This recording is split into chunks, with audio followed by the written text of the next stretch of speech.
Hello, everyone, and welcome to our free January 2024 webinar. Happy New Year! And I'm so excited that you're joining me today. I know that January is a very busy month for many of us, most of us really. So I do appreciate that you're joining me live or watching this recording. So as you're joining, let me know in the chat where you're joining me from. I always love to see where you are joining from because we have people from all over the world, and it's always so exciting for me to learn, where in the world are you and what's going on in your part of the world. So let me know in the chat as you're joining me. And so we have Stephen from Chesapeake, Virginia. Is it Oaksy from Media, Pennsylvania? Richard from California. Oh, sorry, now it all goes really fast. I have to move to the top of the list. Oksana from Vancouver, Renee from Tampa, Florida, Mirella from Tennessee, Andrea from Austin, Texas, Ina from San Antonio, Texas, Nikia from St. Louis, Missouri, Maricela from Los Angeles, Susan from Barnet, Vermont, and let's see, Marina from Toronto, Ontario, and Alejandra from Apollo Beach, Florida. So many of you. Oh, Fiona from Bangladesh, welcome. Sarah from Louisiana. Hannah from Houston, Texas, right down the road from me. Pauline from the Philippines, welcome. Marissa from Austin, Texas. Talal from Pakistan. So again, welcome, Happy New Year, and welcome to our free January 2024 webinar, 3 must-dos for every bookkeeper before you take on a cleanup. I see we have Ibrahim from the UK, Lorita from Florida. So welcome again. Thank you for joining me. So excited that you're here with me today. So a little bit about me in case you don't know who I am, or maybe you're just finding out about me through my social media.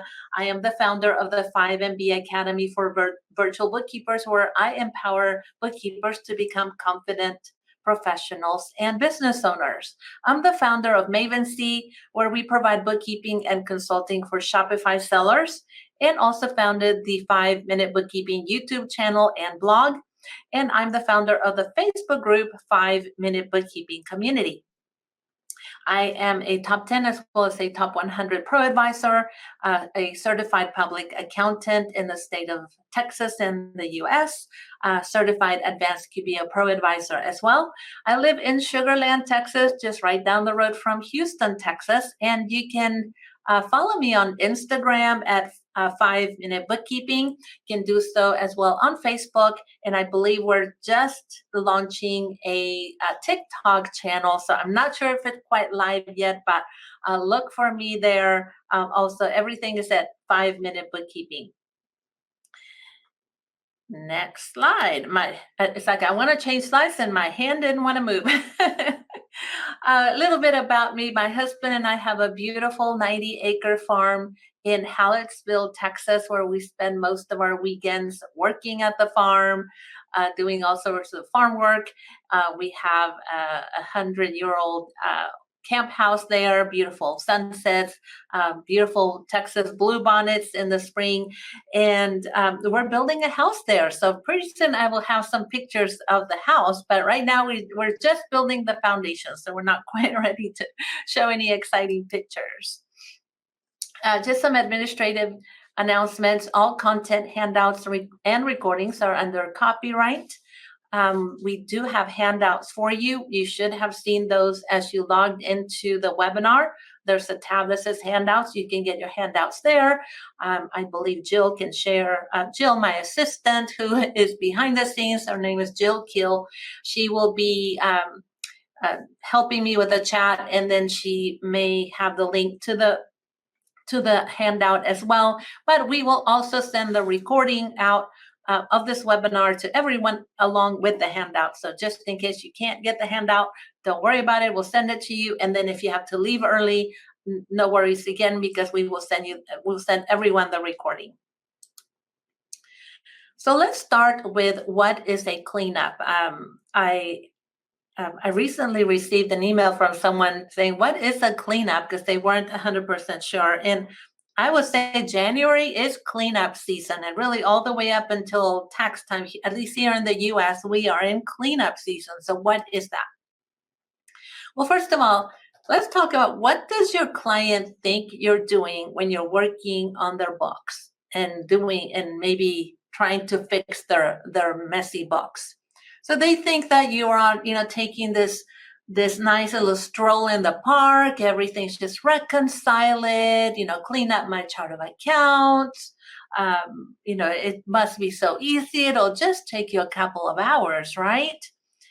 But what are we really doing? We are just getting down and dirty in the mud because cleanups are not easy. Cleaning up a client's messy books is very challenging. And, it's not anything like the client thinks what you're doing. So let's define what is a cleanup. A cleanup is where your client already has some sort of books. And I will talk about QuickBooks. It could be Xero. It could be any number of accounting systems. I focus on QuickBooks Online. But let's say that a client already started a set of books and they attempted to do something. Maybe they connected their bank accounts. Maybe they connected an app and messed it all up. We see quite a bit of that. And they've gotten to a point where their books are really messy. They're missing transactions. What's there hasn't been reconciled. So we have what we call messy and incomplete books. And so we're going to take those books and review them. We're going to get them caught up. We're going to fix everything that's wrong with them. And then we're going to reconcile everything. And the goal is that we will have complete, accurate, and tax-ready financials at a transactional level. So that means that we don't want to make just journal entries to clean up everything. We're going to fix things at a transactional level. By the way, I forgot to say that if you have questions during the webinar, please put them in the Q&A tab and not in the chat. I will be checking the Q&A towards the end of the webinar, and I will be answering your questions. So please put your questions in the Q&A. All right, so what is a cleanup? We take messy and incomplete books, we fix them, and the goal is that we have complete, accurate, and tax-ready financials and that they are cleaned up at a transactional level. But there are many challenges to doing cleanup work. We're not getting paid to diagnose the books ahead of time. We have no idea what's wrong with the books when we take on a client. We have no idea how to price a cleanup. We may be pricing by the hour, and then the client gets sticker shock when they get our invoice. And I don't know about you, but when I started, I would do these cleanups and I'd spend hours and hours and hours. And then I would figure that, okay, I need to invoice this client $10,000 because I did so much. But, well, I don't think they're going to pay me that. So I think I'll just invoice $3,000 because I know they'll pay that. And I'm just making up numbers. So it could be any amount. But I wouldn't get paid what I was supposed to get paid because I was too afraid to ask for the money. Another challenge is you have no agreement with the client on a desired outcome. And a desired outcome means what does the client want and need? They want clean, up-to-date books that they can use for tax purposes, for making sure that they're profitable. And so again, you don't have an agreement with a client. You may just be putting in hours.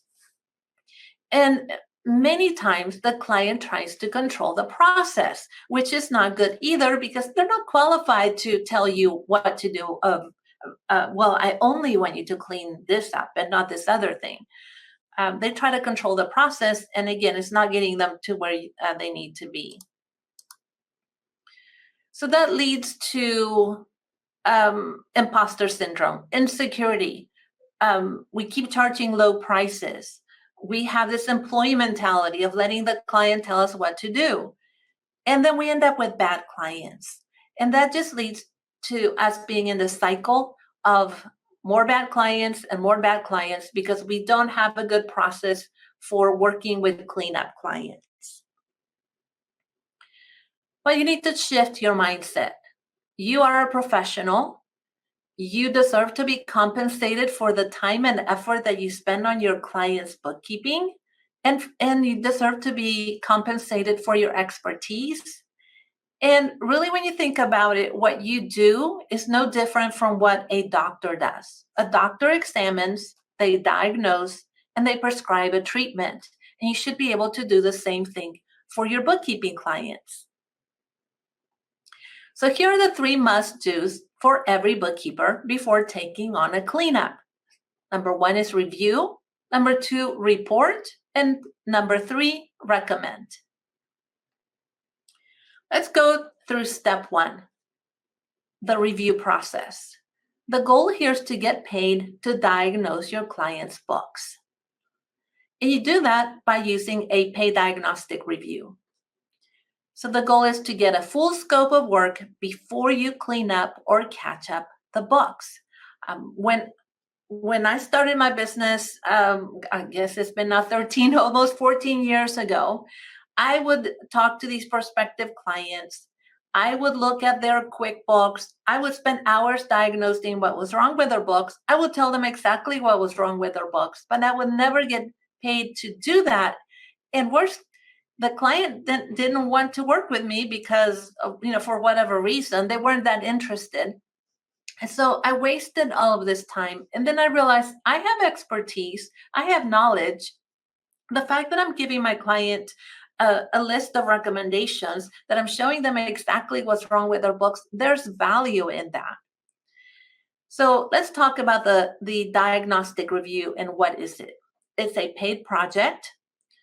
You assess the health of your client's QBO data. You diagnose problems and assess the level of cleanup needed. You identify transactions that need to be brought up to date, and you get a clear scope of work. I'm checking the chat for a moment just in case. All right, very good. So what is the value of the diagnostic review? So remember, I said I was doing all of this for free, and then I realized there was value in what I was doing. Well, you get to learn what the client is like to work with, because sometimes some clients are just really difficult. So if we go through a short engagement prior to doing a cleanup, and we can see what the client is like to work with, there's value in that, and they get to see what we're like to work with as well. You get a full scope of work. It reduces surprises, because when you're doing a cleanup, there are a lot of surprises unless you really know ahead of time what you're getting into. You will give the client a recommendation of services, which really puts you in an advisory role.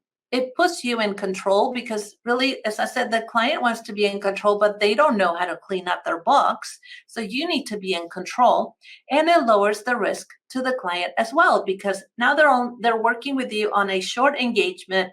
They're not spending a lot of money, and they're getting value by knowing at the end of your project, knowing what's wrong with their books. So why charge for the diagnostic review? You're able to qualify your prospect. You're able to, you're qualifying them for their ability to pay for your services.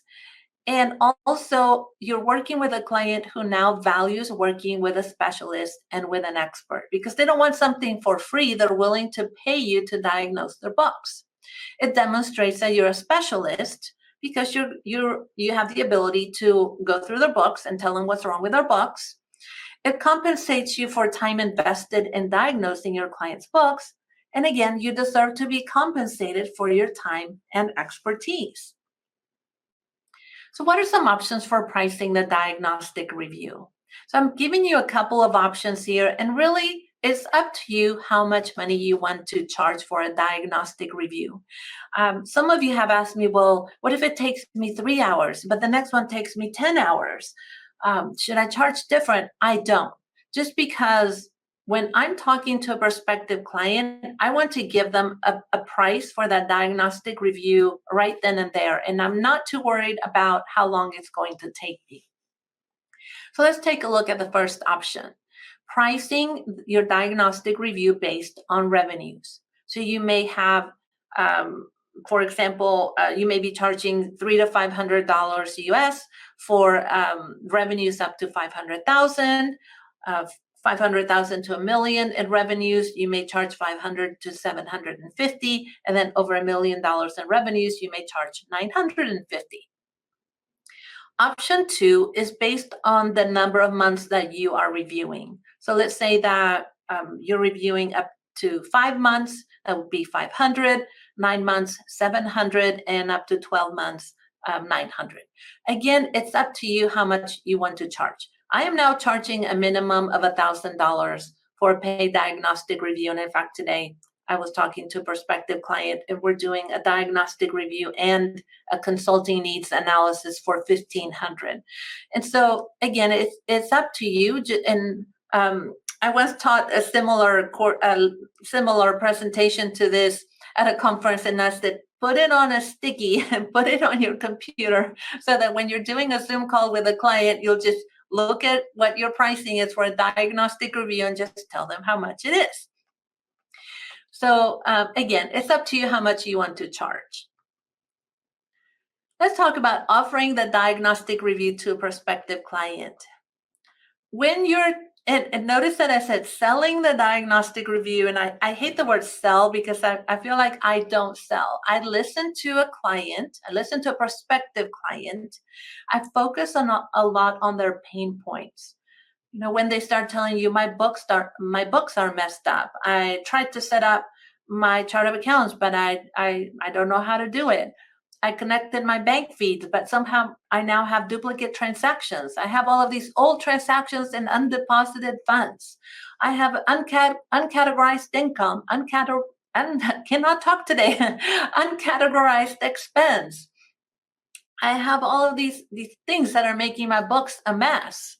And guys, when your clients know that their books are a mess, then they really are a mess, because even they can tell that their books are messy. So I'm listening to those pain points, and many times I'm writing down exactly what they're telling me. I'm actually typing it on my computer as I'm talking to them via Zoom. And after we go through that initial discovery, what I say is, here's what I recommend. So this is how I sell. I don't sell. I recommend a service if I think we'd be a good fit for working together. So I will tell them, here's what I recommend, and the exact wording that I use. So make sure that you get a screenshot of this, take a picture, save this from your handout, because these are the magic words. I recommend doing a paid diagnostic review of your books so that I can get a clear picture of what's wrong with your books. At the end of my review, I will go over my findings with you. I will give you upfront pricing for my services. The pricing for the paid diagnostic review is, so let's say it's $300. The pricing for the paid diagnostic review is $300. So those are the magic words when recommending a paid diagnostic review to your client. And notice that I always put the word paid in front of diagnostic, because when I decided that I needed to charge for a diagnostic review many years ago, but I forgot to say paid diagnostic review, and people thought I was still doing it for free. And so I always make sure that I say paid diagnostic review. And of course, give them the pricing. And notice that I use the word pricing. It's not my fee, that it'll cost you this much.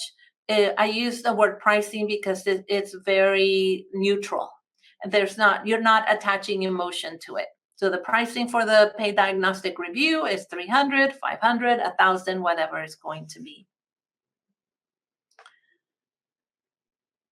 And I think some people are saying their audio cut off, so I hope you can hear me. I will continue. So what are the results of doing this paid diagnostic review? You have a pre-qualified premium client. You have pre-qualified your prospective client. They show that they value your proposed services. They demonstrate that they are willing and able to pay for your services, because if they're not willing and able to pay for the diagnostic review, they are not going to pay for a cleanup. And they show that they're willing to let you control the process. Okay, thank you for letting me know that you can hear me. I will continue. So let's talk about the pay diagnostic review workflow and what does it entail. The service workflow, and by the way, I love workflows. I love breaking everything down into steps. And really the key, I think, the key to success in my business has been systematizing and breaking everything down into steps, creating checklists, and having a method for our whole team to do everything the same way. So we did that with our pay diagnostic review. So it starts with performing the pay diagnostic review. Then you prepare your findings and recommendations. You'll determine the services that you will, or you will determine the additional services that you will recommend to your client. You will price those recommended services.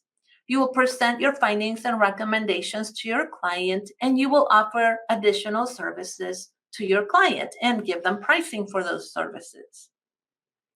So it's fairly simple, but again, you need to have a workflow. You need to have things broken down into steps in order to be efficient and consistent and really grow beyond just you doing things and even if it's just you being profitable because you're more streamlined. Let's talk about performing the diagnostic review. When we're doing a pay diagnostic review, we need some information and access before we can do that review. We will need accountants' access to the client's QuickBooks Online, or if you're using Xero or something else, you will need access to their accounting software. You will need PDF copies of their business banking credit card statements for the period that you are reviewing.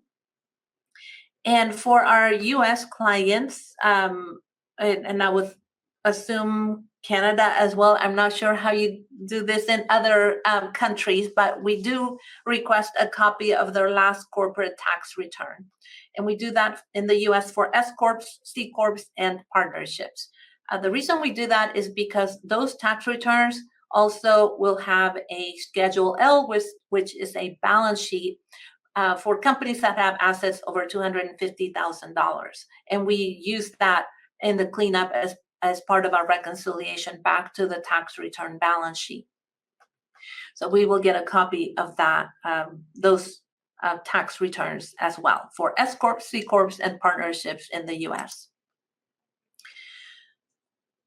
Talking again about workflows and doing things consistently and having a process, the best way to really stay in control of your diagnostic review is to use a checklist. That checklist should include a reconciliation to the tax return balance sheet, or at least looking at that, whether things reconcile, going over bank accounts, undeposited funds, profit and loss accounts, balance sheet accounts, reviewing accounts receivable and accounts payable agings, reviewing the chart of accounts, reviewing the products and services list, looking at payroll, inventory, and sales taxes if QuickBooks is being used for payroll, inventory, and sales taxes. So again, having a checklist. Here's a sample checklist for bank accounts. And some of the things that we look at may even see when we're doing diagnostic reviews for our clients. So in this particular case, we're reviewing January 1 through December 31 of 2023. And one thing that I forget to say in my webinars, and people ask me, how do you know which period to review? Typically, we're reviewing, in this case, this is a perfect example. We have, here in the US, taxes are due March 15th, April 15th. So we have all of these business owners that need to get their taxes done. So they typically, in that case, we're looking at 2023 as the year that we need to get cleaned up and caught up and reconciled. Sometimes we have clients who have not filed a tax return in a couple of years. And if so, we're typically reviewing all of the time periods for which a tax return has not been filed with the goal of cleaning up the books so that they can then be used by a tax preparer to prepare the tax return. So in this case, again, we're reviewing all of 2023. And give me 1 second to get a little drink of water. Okay. So starting with statewide bank account 5847, we noticed that the last date that the account was reconciled was September 30th of 2023. So I'm working, I don't know if you can see my mouse, you probably can't, but I'm just working from left to right on the first row that starts with statewide bank 5847. So last date reconciled September 30th of 2023. The next item to review, are there any uncleared items in the bank reconciliation? And so we noticed that yes, they have items going back to 2021 that are uncleared. We made a note of the number of items and the amount of those items. The next, are there any auto adjustments or changes to the reconciliation?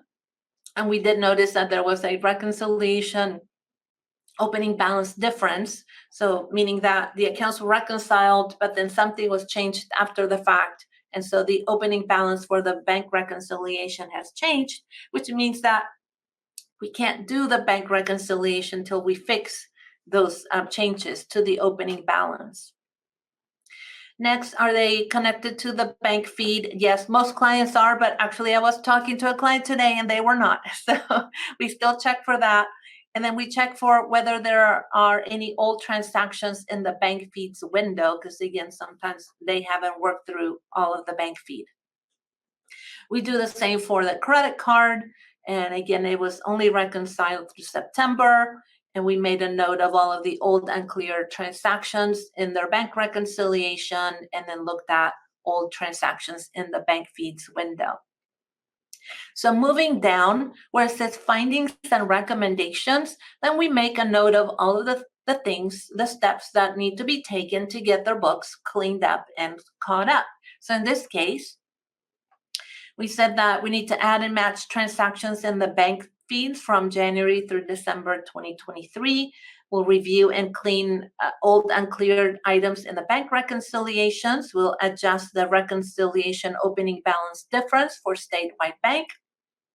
And we'll prepare the bank reconciliations from October to December of 2023. So everything that we wrote down under those findings and recommendations goes into our client's report, which I will show you in a moment. And by the way, there's an orange arrow at the bottom. I meant to take that off and forgot, so it's not really pointing at anything, so you can ignore that. So here's an example of how do we know that there's an opening balance difference in the bank reconciliation. So as you can see, QuickBooks will tell you that your account isn't ready to reconcile because your beginning balance is off by $38,541. And so that's where we got that to then, going back to the checklist, that we knew there was a difference in the reconciliation. And then when we're looking at old and cleared transactions in the bank reconciliation, we'll actually open the bank reconciliation report as of the last time that the account was reconciled. In this case, that was September 30th of 2023. And we'll look at all of the old uncleared transactions, which in this case, they have old transactions going back to 2021. So there's a lot of cleanup that needs to be done for this client. By the way, this is all sample data, so it's not a real client, just in case you're wondering. Here's another part of the checklist that we use to review expenses. So again, we have the list of all of the things that we're checking for, whether we found something, we'll mark it whether cleanup needs to be done or not. We'll add comments.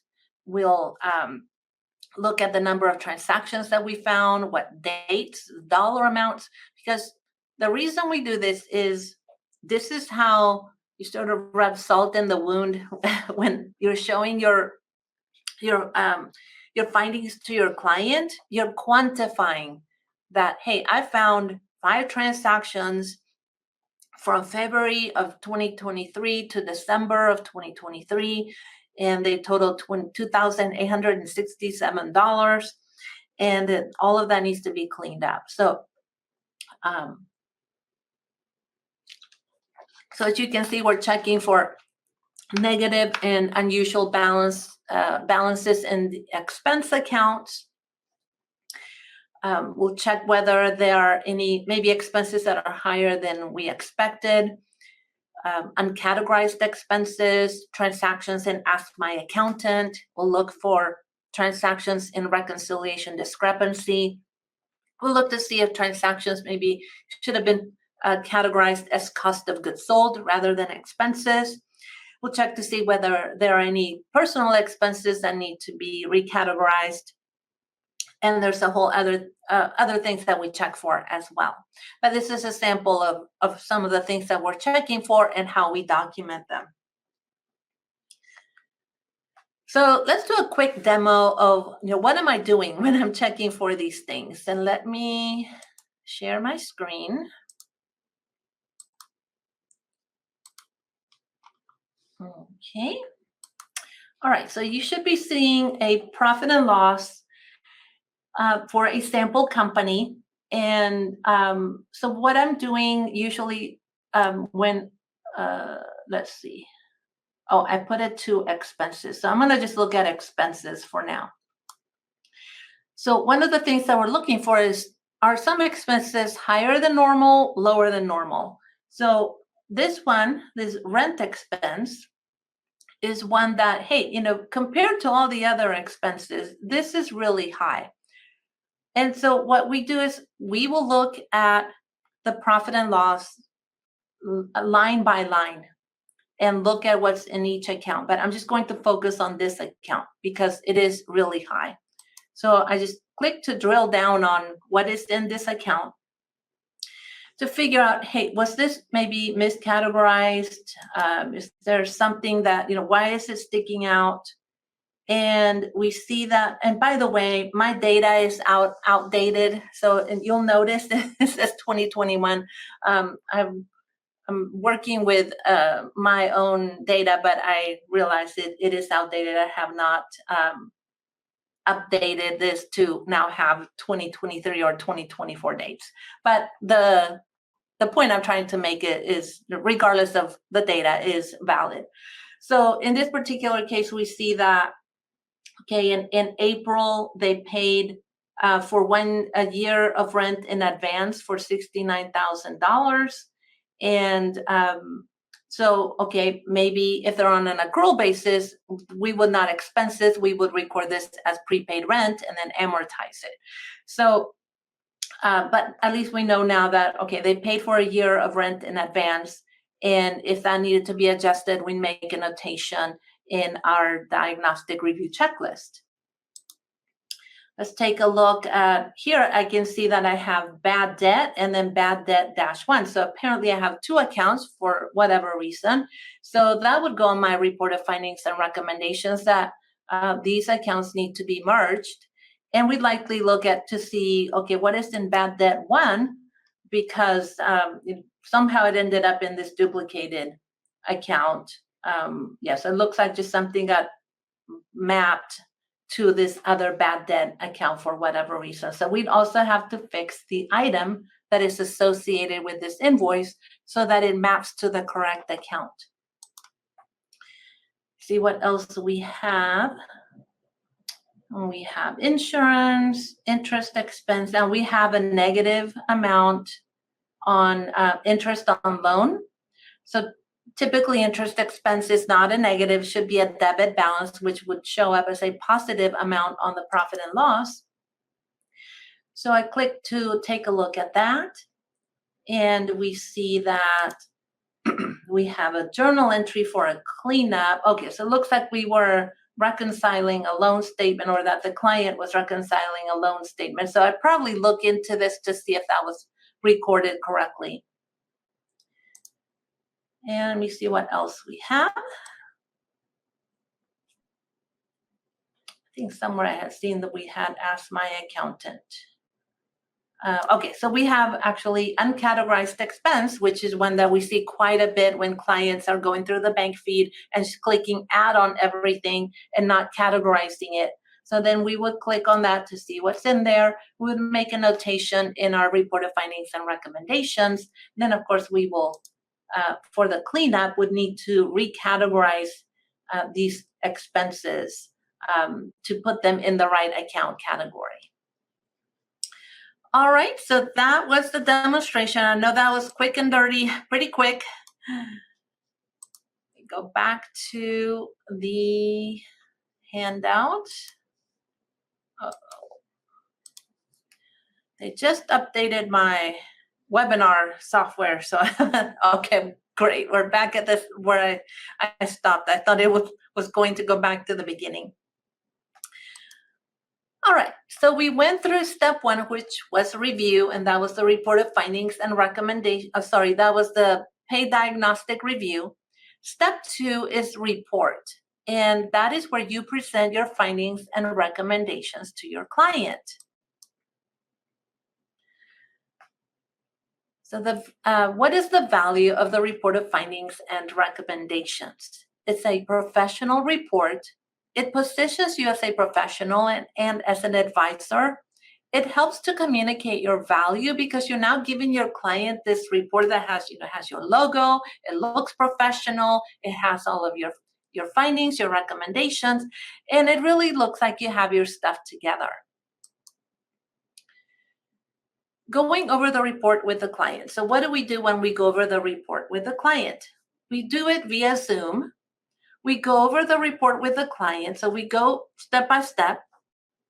We generally show them the problems in QuickBooks also. So I'm showing them the report on one window, and then I have QuickBooks open on the other window. So for example, if I was saying that, hey, you have transactions and uncategorized expenses, I would have QuickBooks open and I would click and show them like, here are all the transactions and uncategorized.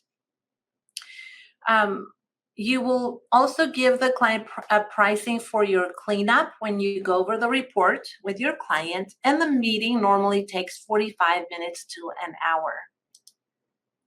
This is a sample of the report that we give clients. So it'll have the client name. In this case, it's called Modern Global. It says QuickBooks Diagnostic Review, report of findings and recommendations, and prepared by, and then you can put your logo on there.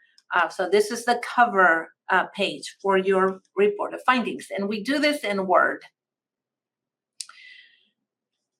So it'll show the period that you reviewed, your findings and recommendations, and we'll do it section by section. So for example, for undeposited funds, we'll say that, okay, we reviewed undeposited funds. We give them the reason, why do we need to review undeposited funds? We'll give them the purpose of why we're looking at it. And then we'll give them the findings and tell them, in this case, that there were 60 old transactions totaling $158,054 in undeposited funds, ranging from December 2021 to December of 2023. And our recommendation is to review and clean up undeposited funds. Here's another example for the profit and loss accounts. Why do we review the profit and loss? We review them for reasonableness and for accuracy, etc. And then we list all of the findings, everything that we found, the dollar amounts, etc. Of all, and again, line by line, because it's on the report, and then I'm showing it to them on QuickBooks. And by the way, again, this is all in your handout. So as long as you have the handout, then you can get samples of these the excerpts from the reports. Moving on to step 3, recommend. So step 1 was review. Step 2 was report, and step 3 is recommend. And that means offering the cleanup service and additional services to your client.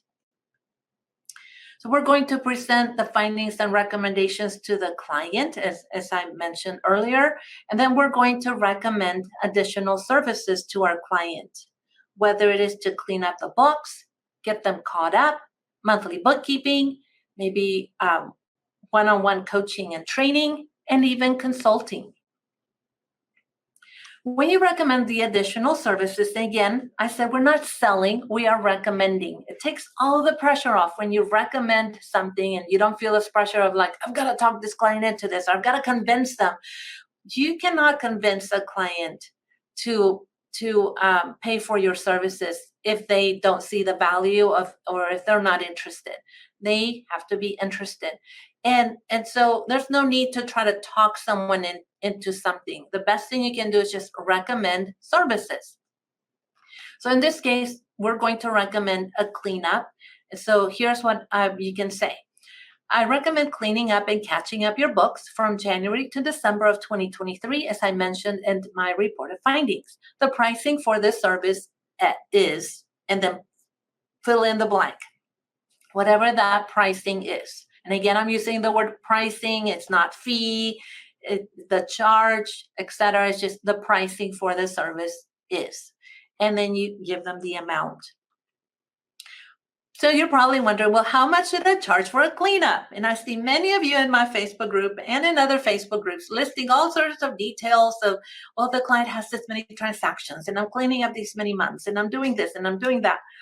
And honestly, okay, pricing is one of the hardest skills I think that I've ever had to learn. And I think the reason is because there's so much emotion around pricing, because there's this fear that I'm going to charge too much and they're not going to want to be my client, or I'm not going to charge enough and then I'm going to feel stupid because I didn't charge enough. The reality is that, yes, there's a lot of emotion around pricing, and there's no amount of formulas that you can use, pricing calculators, and anything else that you're trying to do that's going to address or take away the emotions around pricing.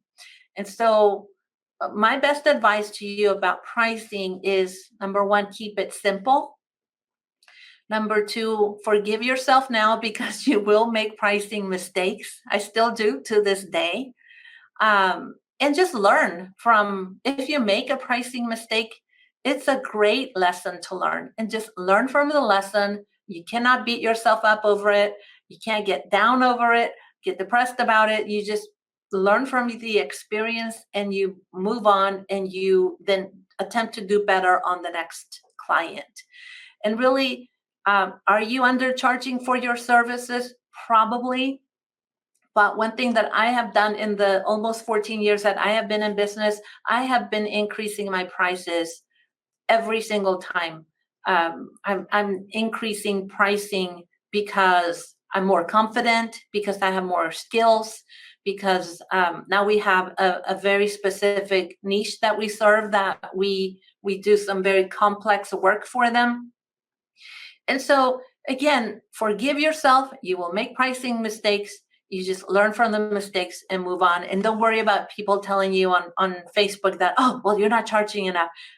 I mean, it's relative. Pricing is relative. And if you look at the things that you pay for, even like so many people are willing to pay for an iPhone just because it's an iPhone versus maybe some other type of phone. There's, again, a lot of psychology, a lot of emotion around pricing. And I mean, we could probably do an entire webinar on just pricing psychology.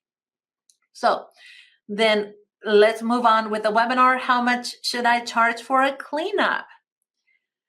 First of all, know your value. Your ability to clean up your books and to take them from mess to success is your value. You are alleviating your clients' negative emotions. Their books are messed up. They're embarrassed. They can't sleep at night. They need to get a tax return done. There's some urgency, especially this time of year. You're saving them time. They won't have to spend hours searching on YouTube how to do it themselves and fail at it because they can't get the answers that they're looking for. And you're giving your client upfront pricing for your services. So you know exactly what, or they know exactly what their pricing will be.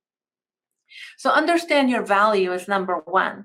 And number two is, I said, keep it simple. So I have a couple of methods that you can use. Method one is to figure out how much you would charge your client for monthly bookkeeping and multiply it by the number of months that you're cleaning up. So for example, you would, let's say that you decided that, okay, for this type of client, I would charge $500 a month, multiply it times 12, that's $6,000. Now, I know that some of you, when you're doing a cleanup, you mark up that $6,000 and you go up. Some people go down. It's up to you if you want to charge 6,000 or if you want to charge a percentage of that 6,000. In my particular case, I'm using 80% just because what we charge for our monthly clients includes a lot of additional things that we wouldn't be doing when we're cleaning up the books. And so we normally just take 80% of what we would charge monthly, multiply it by as I said, in this case, $6,000, and you would come up with $4,800. And so when you're recommending that cleanup to your client, you can then give yourself some wiggle room and tell the client that the pricing will range from $4,800 to $5,500.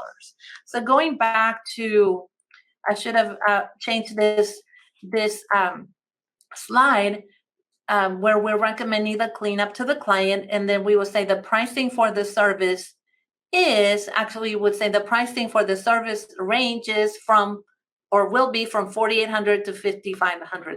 Okay, so I did learn to give clients a range just to give myself some wiggle room because sometimes you just don't find everything that's wrong with our books when you're doing a diagnostic review.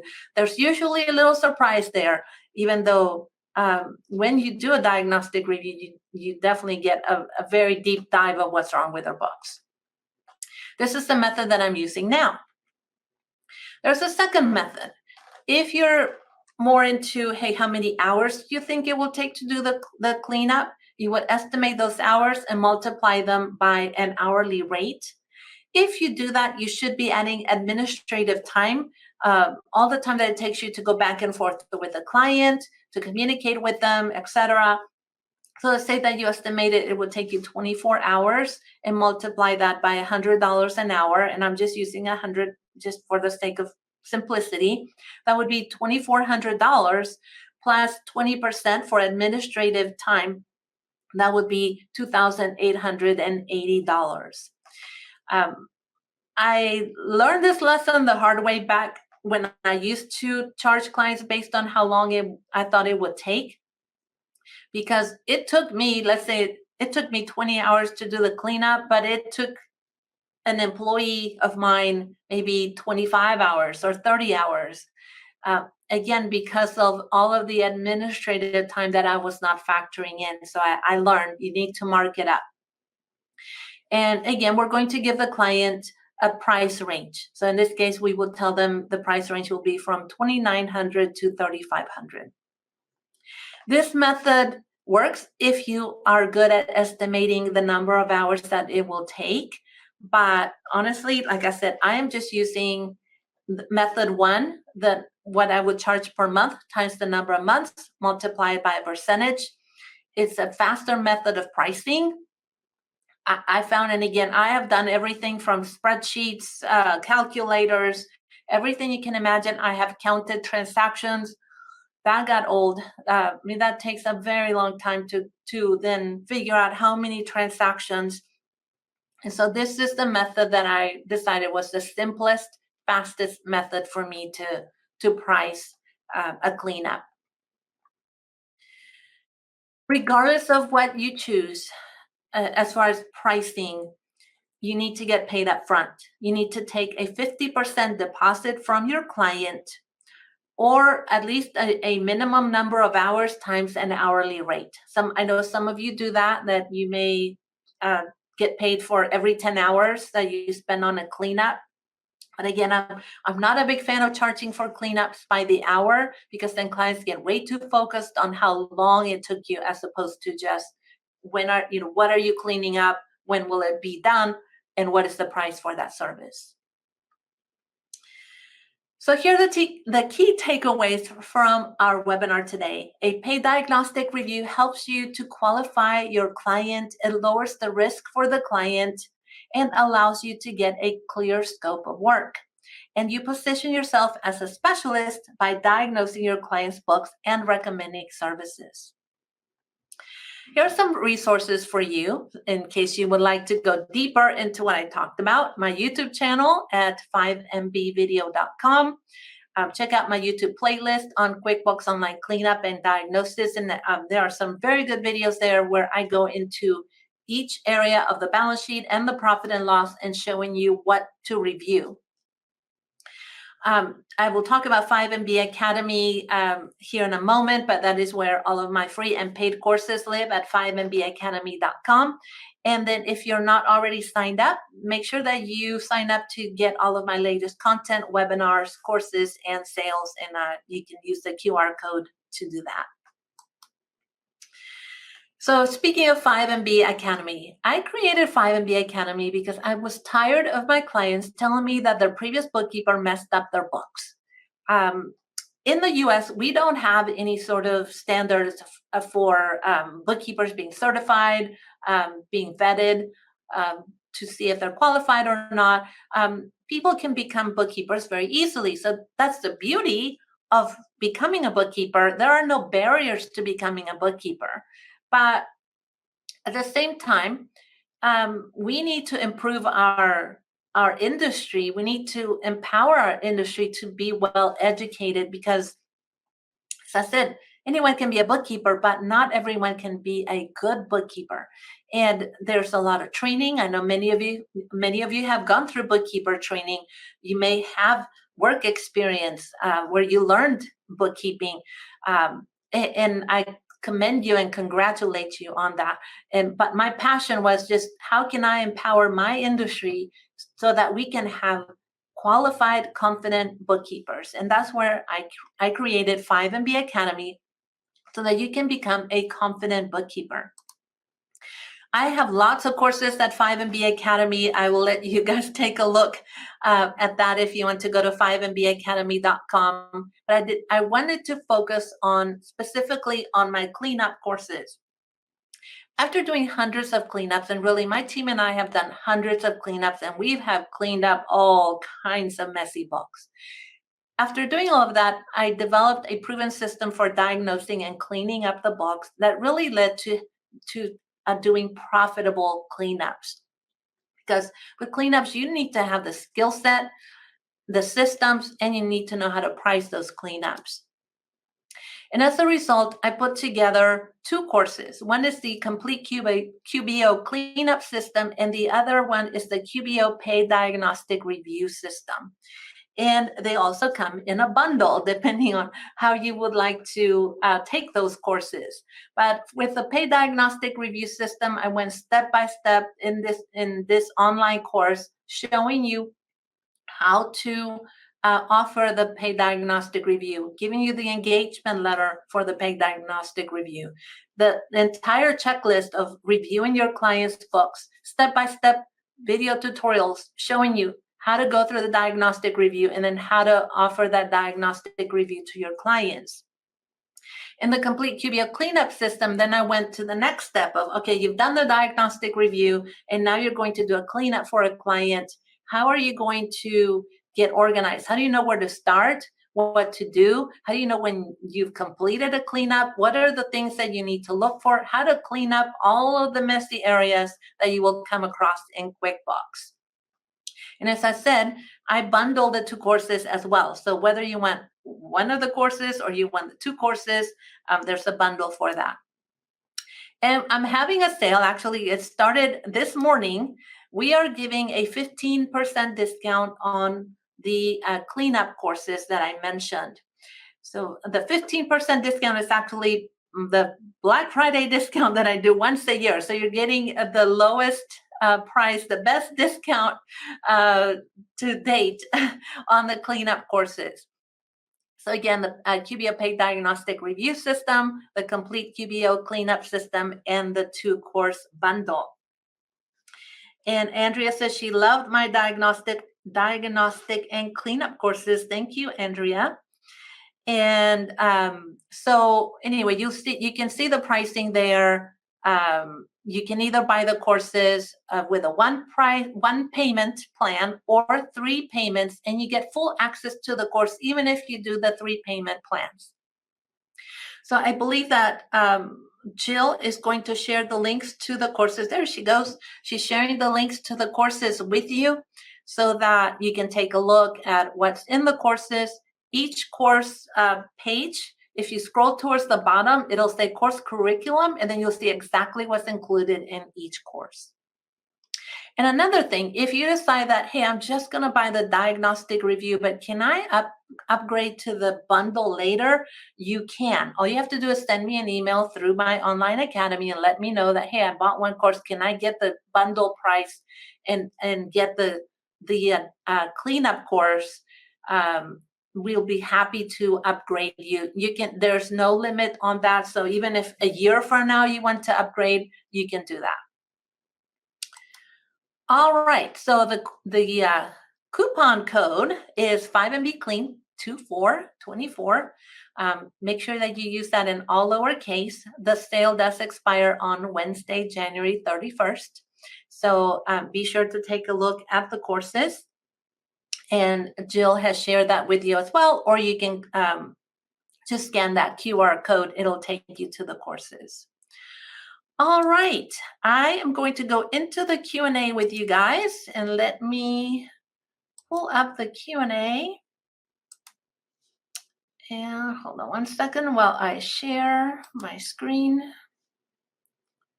And hold on one second.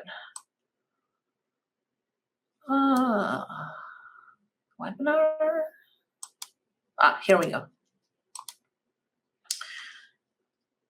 All right, fantastic. Let me go into Q&A. Okay. All right, so I'm going to try to go 15, 20 minutes max. I will try to answer all of your questions, but sometimes I don't get to all of it, so I will try.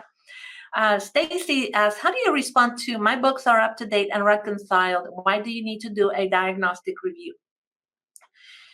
That's a great question. Most of the clients that we work with, their books are messed up. So if they think that their books are cleaned up and up to date, then what I'll say is great. If you can give me accountant's access to your books, I will do just a quick review. And if I see that some areas need to be cleaned up, then I will come back to you and let you know that we need to do a paid diagnostic review. At 5mbacademy.com, there is a free course that is called the Smart Review. And so that basically helps you to just do a very quick and dirty review of your client's books. And so you can use that as the starting point for looking at your books or looking at your client's books, and then offer the paid diagnostic review if you find some issues. Laura's asking, do you have a downloaded checklist to use? The checklist is part of the paid courses. So what I've shared excerpts for you in the handouts. You're free to use those, but the full checklist and the entire system for doing the paid diagnostic review or the cleanup are included in the paid courses. Crystal says, do you do a pre-qualifier for your clients before you do a paid diagnostic review? Did you get a lot of clients declining a paid diagnostic review, since I hear so many other bookkeepers do it for free? I'm not aware that a lot of bookkeepers are doing diagnostic reviews for free. I know some are, but no. Okay, so pre-qualifier, we do have some information on our website as well as a brochure that shows that our paid diagnostic reviews start at a dollar amount. And I think it's important for clients to know that, but beyond that, I don't do that. And I think part of that is because my marketing is such that we are weeding out people who are not qualified already through our marketing. Loretta asked, do you have a recommended pricing list for cleanups? I'm not sure if you asked that after I showed how to do how to price cleanup. So we just have the two methods, and the method that I recommend is to figure out what you would charge per month for your client multiplied times the number of months that you're cleaning up. Ray's asking, if the client is using QuickBooks Desktop, should it be updated first before converting to QuickBooks Online? I don't do QBD to QBO conversion, so I can't answer that question. How do you get access to the bank statements? Do you request their login and password? No, we ask clients to set us up with read-only access through their bank or credit card company. Most banks will do that. If they don't do that, then clients have to send us their statements. However, when we are doing pay diagnostic reviews, we don't necessarily ask for read-only access. We're only asking for the client to upload those statements to us, just because we're doing a short engagement and we're trying to get that done pretty quickly. Richard asks, how do you deal with transactions that look like owner's draw but aren't quite sure? What if you're pretty sure it's owner's draw? Okay, so here's something where a lot of people are using, this is misinformation among the bookkeeper community that, well, if it's a personal expense, put it in owner's draw. Anything that looks like a personal expense, or that maybe, is it a draw, is it not? We use the Keeper app to communicate with our clients, and all those transactions go to our client for them to tell us what it is. So we don't use our judgment to decide, is it an owner draw, is it a personal expense? Because I don't know what it is, and I'm not going to take on the liability to determine, or just say that, hey, it was a personal expense and it wasn't, or that, hey, that maybe that was a business expense and it really wasn't. So we always check with clients. Jennifer's asking, can you please explain the correct order of the proposal, engagement letter, and contract? And are they necessary?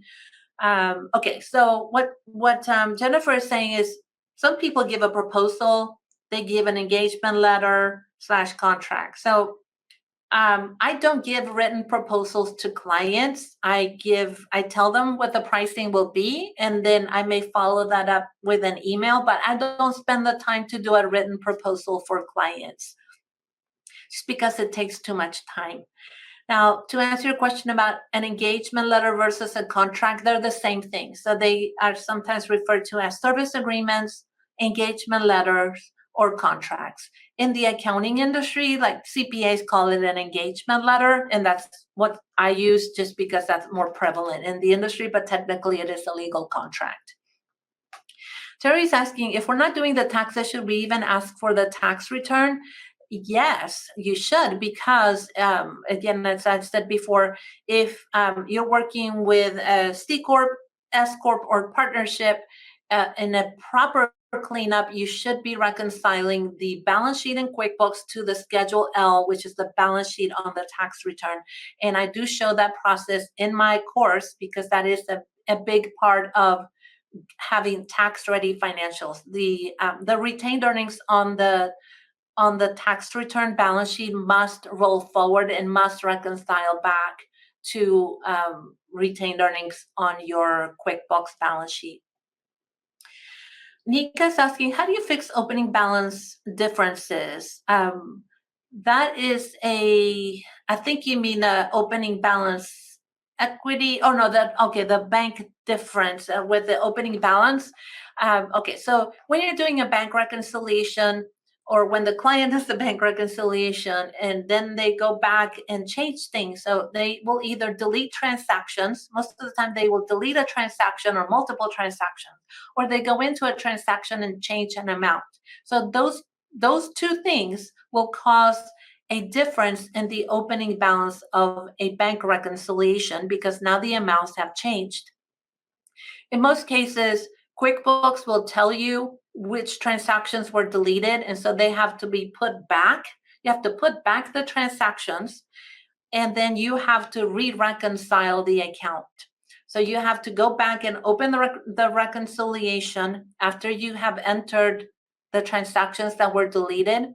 You have to mark them as cleared, and you have to reconcile back to the last day that it was reconciled. So for example, if there was an opening balance difference as of December 31 of 2023, and let's say that 2 transactions were deleted, you re-enter them, then you have to go back, open your reconciliation, and reconcile it as of December 31, 2023, using the correct ending balance from the bank statement. I show that also in the course step by step on how to do that in the cleanup course. Tabitha is asking, do you suggest editing the transactions or doing a journal entry to correct it? So in the method that I teach, and that really QuickBooks works the best with to update or edit transactions. So QuickBooks does not work well in many cases to try to do a journal entry to fix something. That is how we were trained in the old school ways, and I'm old enough to to have done all the old school accounting with like fix it with a journal entry. But QuickBooks is not designed to do that. And so in most cases, you need to go in and edit the transaction. And I teach you that also in the complete QBO cleanup course on how to clean up things. Either maybe you need a debit memo, a credit memo, you need to update an expense transaction. Sometimes you can do a journal entry, and I go into when to use journal entries and when to not do that. Nikia is asking, once we've completed the diagnostic report checklist, does it matter which area we clean up first? I have a client whose books are way messed up, and I'm overwhelmed and where to begin with the cleanup. And she says that she's purchased my courses but hasn't gone through them yet. So yes, it matters, because in the method that I teach and that I think is really the best practice, you have to do a bank reconciliation month by month to get things up to date, reconciled. And so we have to go in order, because we can't reconcile like January of 2024 before we can reconcile September of 2023. So from that perspective, yes, you should be going to let's say we're starting a cleanup as of September, starting with a September reconciliation and moving forward. And I do cover that in the cleanup course. Terry is asking, how do you handle the older items from previous years that need to be reconciled or cleaned up?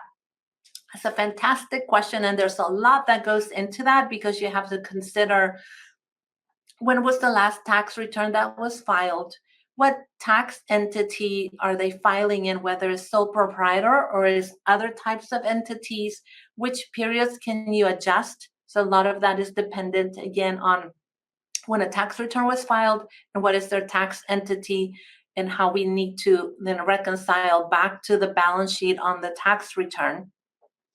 And I go through that entire process in my QBO cleanup course, because there's a lot of things that you need to consider. But let's say that, just a simple example, that this client hasn't reconciled their bank account in 2 years, and we need to get that reconciliation up to date. And let's say that they were a sole proprietor, then we could do what we call a catch-up bank reconciliation through December 31 of 2023. And you would do just one big reconciliation for those years that they haven't reconciled. And then there's a process that you go through, and to adjust, you have to put in essentially an adjusting entry to get your bank opening balance to be correct. And again, I show that on the in my QBO cleanup course. Tabitha is asking, do you suggest to edit the transaction? I think that was asked already from Tabitha, so I answer that. Ray is asking, do I have forms? Maybe you're saying checklists available in the courses. If you're talking about the checklist, like the review checklists, the cleanup checklist, yes. So cleanup, the diagnostic review checklist is included. The report of findings template is included. Sample report of findings and recommendations is included in the paid diagnostic review course. Engagement letters are included in the course. Then in the cleanup course, we have the cleanup checklist. We have step-by-step on how to clean up areas of QuickBooks. I think I mentioned all these other things that are included there as well. Lynn is asking if the client has a few years of CU, but only hires you to clean up. Okay, but only hires you to clean up the 2023 period. Can I create the beginning balances in 2023, or how can I work backwards? Okay, so here's again where our industry needs education. Again, we're letting the client control the cleanup.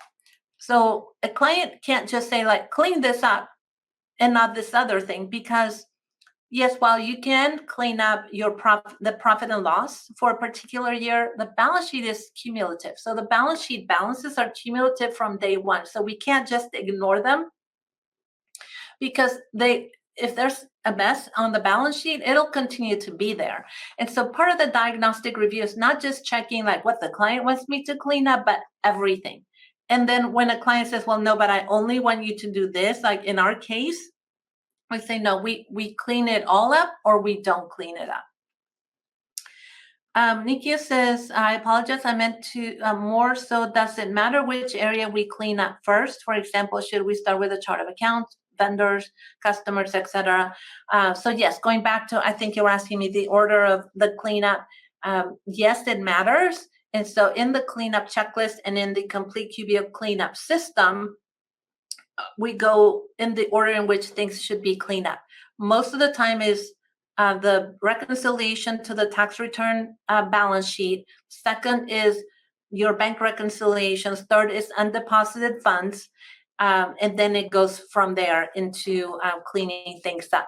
And the reason is because, in accounting, you have debits and credits. So we might clean some, let's say undeposited funds, and that may also clean up duplicated invoices. So there is a certain order in which you should clean things up, because then it's actually addressing other issues in your cleanup. Richard says, for large reconciliation journal entries, what would be the offsetting account for those entries? Oh, Richard, if it were that easy, if I could just tell you, put it in this account. Actually, in the QBO cleanup course, I teach you about using cleanup clearing accounts. And we use those cleanup clearing accounts as we're working through the cleanup, because in many cases, we don't quite know where to put things until we've gone through the full cleanup. And so those cleanup clearing accounts work as a way to help us move through the cleanup and to hold transactions there until we figure things out. Sometimes what we do, and actually we just had a client in which we had to make several entries and we accumulated them. And sometimes those entries kind of net each other out, because remember I said we have debits and we have credits. So something might be messed up on the debit side, it's also messed up on the credit side. And then when we make entries, they tend to offset each other. And so we use those cleanup clearing accounts. And then for a cleanup, when we end up with a large amount in that cleanup clearing account, we usually have to get the tax preparer involved to help give guidance on how they want that recorded. Kim is asking, is there a way to delete multiple undeposited funds at one time? We are going to use Bookkeep to bring over transactions that were put to the AR but not used for deposits. Okay, so the cleanup course is not specific to e-commerce. Bookkeeper is an e-commerce app, so I'm assuming you have an e-commerce client. You can use Right Tool is an app that you can use to delete mass transactions in QuickBooks. That is Right Tool, if you haven't heard about it. And the other is Saasant, Saasant, Saasant, in which you can delete multiple transactions. And I do talk about those apps in the course, but those are the apps that you can use to mass delete transactions, and then in your case, use Bookkeep to bring over the correct transactions. Nika is asking, does the course include how to clean up undeposited funds? Yes, it does. Uyi is asking, are you going to do a course for diagnosing Shopify books? Um, that's a good question. Probably not, but my team here at Mavency might do that in the future. I'm letting them take over the Shopify bookkeeping course and updating it. So in the future, they may do that. And Harold is asking, is it recommended to make adjustments to the starting balance and reflect them in retained earnings? No. And again, it goes back to that may be something we end up doing, but we, at least in the US, we have to look at, again, the reconciliation to the tax return balance sheet, if there is one, the tax entity. And so for a sole proprietor, that you may, and I'm going to say the word may, end up adjusting retained earnings. But for an S corp, C corp, and partnership, you likely would not, and you would need to. Again, it's a very involved process. I do teach it in the course. And Vin is asking about cleaning up for LLCs and sole proprietors. Those cleanups are a lot easier because there isn't a balance sheet that we have to try to reconcile back to the tax return. So by far, those are the easiest cleanup clients to work with. All right. It is 15 minutes till the hour, so I will go ahead and wrap it up. I'm so excited I got to answer all the questions. That has not happened in a while. So again, thank you so much for joining me today. I'm so excited that you were here to learn about cleanups. I'm so excited that I had the opportunity to help elevate you in what you're doing today. And I wish you all the best, especially in this month, because it is a very busy month. And again, thank you for taking the time to join me today. And I will see you next time. Bye.